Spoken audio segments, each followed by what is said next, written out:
साथीहरू नमस्कार। लोकसेवाले लिएको नयाँ पाठ्यक्रममा यहाँहरूलाई स्वागत छ। हाम्रो नयाँ पाठ्यक्रम रहेको छ संगठित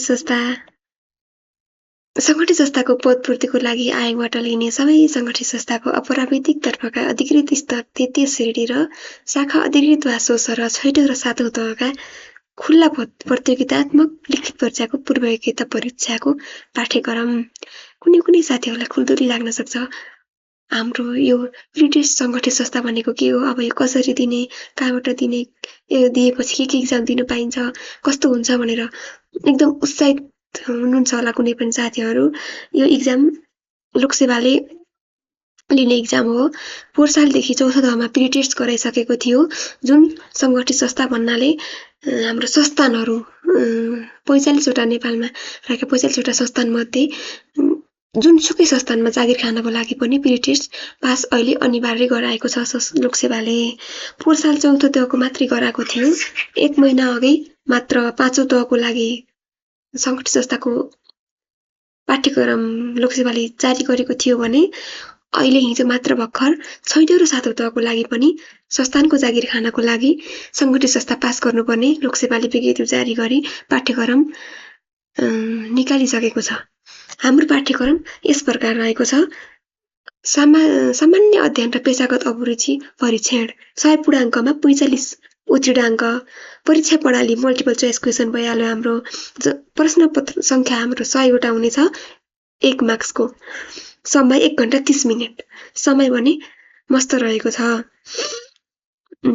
यो प्री टेस्ट संगठित संस्थाको एक्जाम भने 6औं र 7औं तहको लागि मात्रै हो भने 4औं तहको लागि पुरै साल हाम्रो सिलेबस आइसकेको थियो।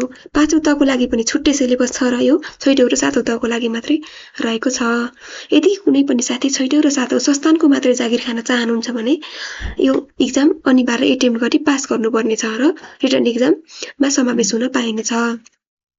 यदि हामी प्री टेस्ट फेल भयो भने अब हामीले संस्थानले लिने कुनै पनि एक्जाम पास हुन सक्ने छैनौं, उनीहरूले दिन सक्ने छैनौं। किनभने 4औं तहमा पनि प्री टेस्ट, 5औं तहमा पनि प्री टेस्ट, 6औंमा पनि प्री टेस्ट, 7औंमा पनि प्री टेस्ट। अब संगठित संस्थान यदि खाने मान्छे हुनु, विद्यार्थी कोही संस्थानलाई मात्रै फोकस गरी बस्नु भएको छ भने अब जिके र आइक्यूलाई एकदम स्ट्रङ बनाउने बेला आइसकेको छ। त्यसैले आफ्नो पढाइलाई निरन्तरता दिनु होला र रिटनको पनि तयारीमा लाग्नु होला।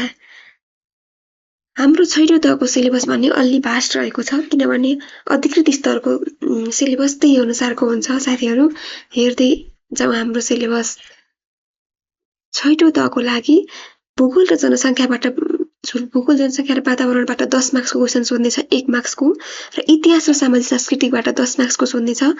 आर्थिक बैंकिङ र सार्वजनिक वित्तबाट 10 मार्क्स, संविधानबाट 10 मार्क्स र अन्तर्राष्ट्रिय सम्बन्ध र समसामयिकबाट 10 मार्क्स, विज्ञान प्रविधिबाट 10, सार्वजनिक संस्थान सम्बन्धीबाट 10, गणितबाट 10, अंग्रेजी भाषाबाट 10 र नेपाली भाषाबाट 10 गरी 100 पूर्णाङ्कको 1 मार्क्सको क्वेसन सोध्नेछ। हाम्रो पास मार्क्स 45 लाई पास हुनेछ।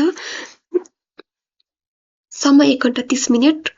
लोकसेवाले यो एक्जामको लागि फेरि पनि भ्याकेन्सी निकाल्ने छ र यो एक्जाम पास गरिसकेपछि मात्रै संगठित संस्थाको अरु एक्जाम दिन पाइनेछ। यस्तै भिडियो र जानकारीको लागि च्यानललाई सब्स्क्राइब गर्न नबिर्सनु होला।